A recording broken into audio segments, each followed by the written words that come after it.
ત્રીજી વખત એનડીએ સરકાર મોદી 8 જૂને ત્રીજી વખત પીએમ તરીકે શપથ લઈ શકે છે। 7 જૂને એનડીએ સાંસદોની બેઠક થશે। 18મી લોકસભા ચૂંટણીના પરિણામો આવી ગયા છે। ભાજપને 240 બેઠકો મળી, જે બહુમતીના આંકડા કરતાં 32 બેઠકો ઓછી છે। જો કે એનડીએ 292 બેઠકો સાથે બહુમતીનો આંકડો પાર કરી ગયું। એનડીએ આજે સરકાર બનાવવાનો દાવો રજૂ કરી શકે છે। કેન્દ્રીય કેબિનેટની બેઠક દિલ્હીમાં 7 લોક કલ્યાણ માર્ગ સ્થિત વડાપ્રધાનના નિવાસસ્થાને શરૂ થઈ છે। આ પછી પીએમ મોદી રાષ્ટ્રપતિ દ્રૌપદી મુર્મુને પોતાનું રાજીનામું સોંપી શકે છે અને પછી નવી સરકાર બનાવવાનો દાવો રજૂ કરી શકે છે।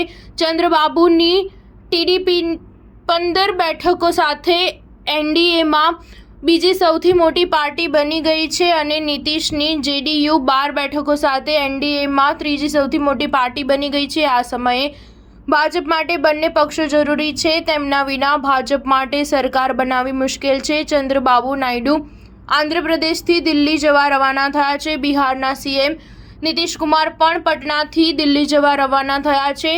નીતિશ જે ફ્લાઇટથી દિલ્હી જઈ રહ્યા છે તેમાં આરજેડી નેતા તેજસ્વી યાદવ પણ સવાર છે। તેજસ્વી ઇન્ડિયા બ્લોકની બેઠકમાં ભાગ લેવા જઈ રહી છે। નીતિશ ઉપરાંત એલજેપી પ્રમુખ ચિરાગ પાસવાન અને હમ સુપ્રીમો જીતન રામ માંઝી પણ એનડીએની બેઠકમાં ભાગ લેશે। ઝારખંડમાં એજેએસયુ પાર્ટીના નેતા ચંદ્રપ્રકાશ ચૌધરી એનડીએની બેઠક માટે દિલ્હી જવા રવાના થઈ ગયા છે। સ્ટાર ન્યૂઝ 7 હંમેશા સચ્ચાઈની સાથે।